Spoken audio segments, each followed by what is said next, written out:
Roger Rosenblatt is here as a columnist for Time magazine. He has won 2 George Polk Awards, among other honors. His essays for the NewsHour with Jim Lehrer have been awarded both the Peabody and the Emmy. He's also written 11 books, including Rules for Aging and Children of War. Now he has written his first novel. It's called Lapham Rising. I am pleased to have him back at this table. Thank you, sir. Thank you, nice Charlie. Nice to see you.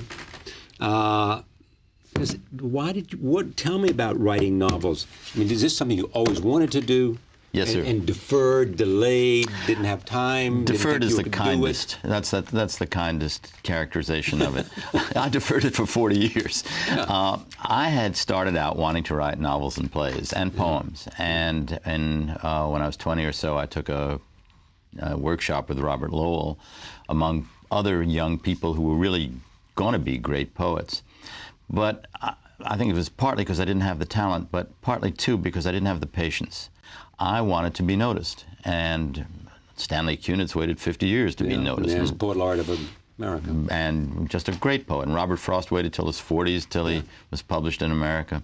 And lacking both the common sense and the talent, but definitely the patience, I thought, if I'm going to write, what's the way to be noticed? So I wrote essays in journalism and loved it and was grateful for it. But when you say deferred, that's what I did. And then something happened that a couple of years ago that turned me back to plays and novels. Do you think writing a novel somehow is a higher elevation than writing essays and writing journalism? Probably, but you know, it's not something you want to say in public. Yeah, so luckily, this is just between us. Yes, exactly. But that doesn't mean it is just because I think it. It's just because I grew up in a tradition where the novelist or the poet or the playwright was the writer, and the journalist, when I grew up in it, he wasn't the writer. I was very lucky. I had a catbird seat in journalism, writing essays, and great freedom working for wonderful editors. But it wasn't really what I wanted to do, and this was what I wanted to do. You continue to teach. Do you do that simply because it's another income stream, or do you do that because the idea of interface with young people if it's an feeds you? If it's an income stream, I wouldn't notice it. No, you would notice it, or you wouldn't. I would not notice. I'm sure it's there somewhere. I just haven't seen it. The truth is that the wonderful thing about teaching, not just for me, but other teachers I know, Frank McCourt and others, people who just can, Billy Collins and so forth. Former poet laureate. Former poet laureate. Is that it takes you out of yourself.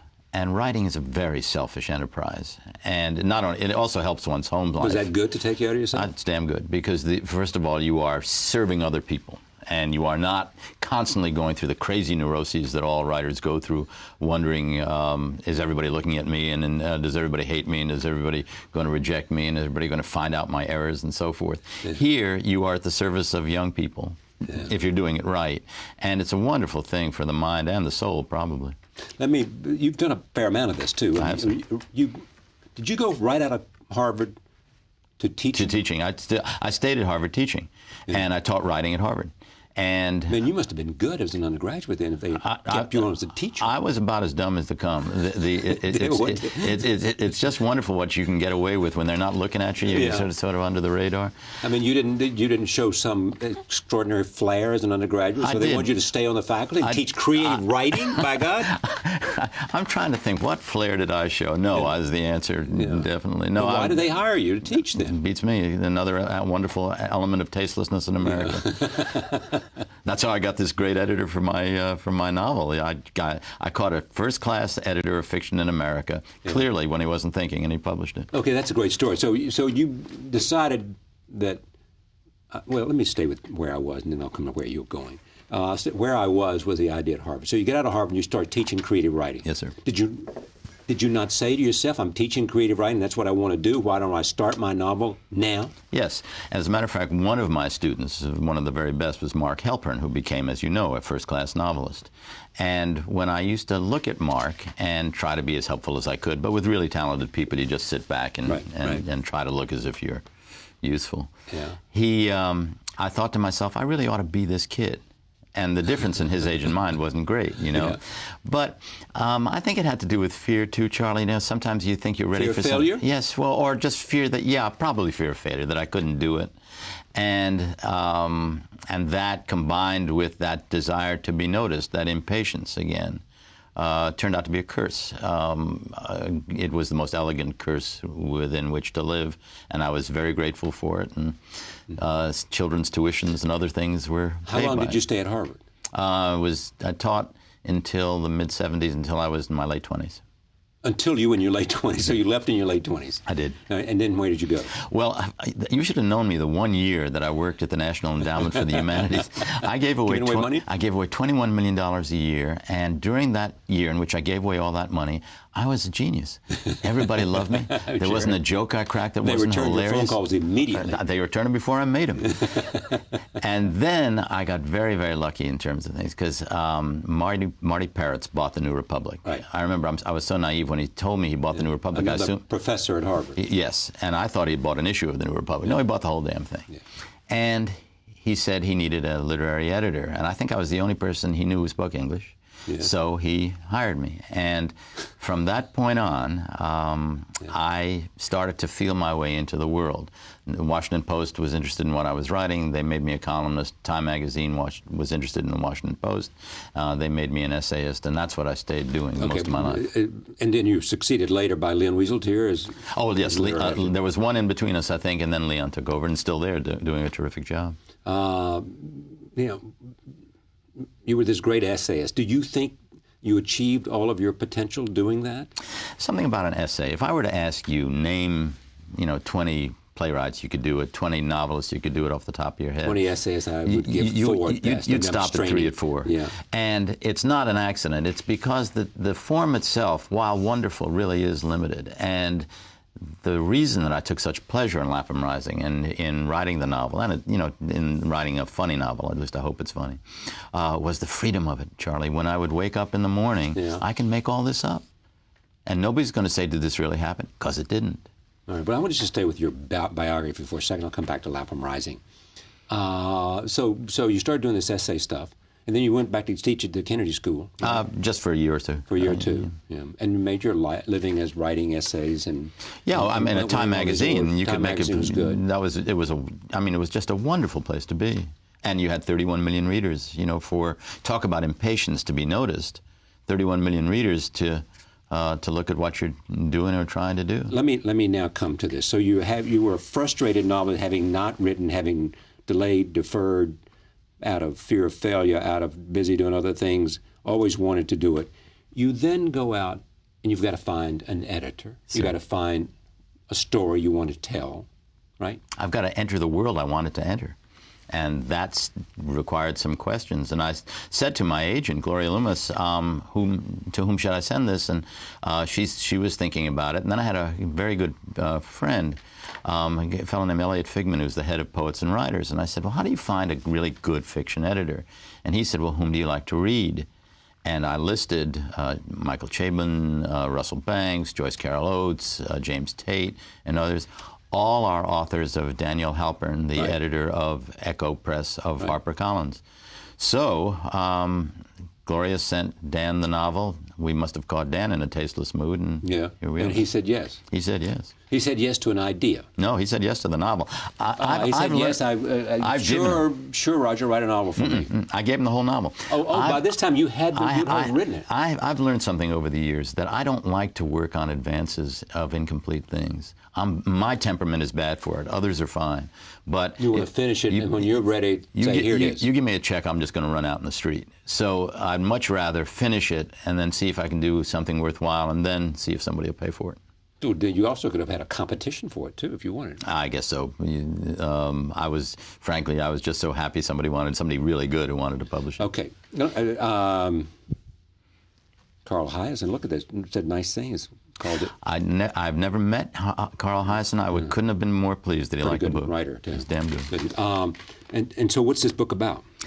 Well, it's about a crazy person named Harry March who lives in the village of Quogue, which, as you know, is on the South Fork of Long Island. Where you live. Where I live. I've been accused of being Harry, but this is not true. I'm not as crazy as Harry. He lives on an island in a creek. Good fool me. Thank you. And we look across the creek, and he sees this massive house going up 36,000 square feet. Right. As a digression, I must tell you that when I wrote the novel, I thought that was a large house. I've since learned that was a piker. Exactly. Anyway, Harry's... Especially east of Quogue. Oh, yes, indeed. In any case, Harry's impossible to live with. His wife left him for an event planner in Beverly Hills named Joel. He memorializes her with a statue, which he puts at the kitchen table reading the New York Times. But as he says, not telling me, wait till you hear that and you won't believe this. He cuts the polo player out of his shirts. He can't stand that. Right. Calls his island No Man simply because he hopes somebody will say, what's that? And he can say No Man is an island. Yeah. And his great heartbreak is nobody asks.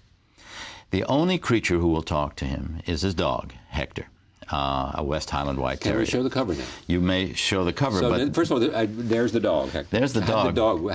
Well, now the Hector of the novel has other facets to him other than talking. He's a born-again evangelical and a capitalist. Right. He likes the house across the creek. He likes God and he likes money. He likes God and he likes money, and he likes that house across the street, the creek, the one that Harry hates. Right. Harry reads into this house all that's wrong with modern civilization: self-aggrandizement, size, etc. The thing that you, Roger Rosenblatt, don't like. Yes, but not to the extent of Harry. Yeah. And his dog says to him, which is the whole crux of the book, what's wrong with making a big house? What's wrong with making the most of yourself? And Harry says, you can make too much. And that's the whole story. And so Harry then devises a plan to destroy Lapham's house.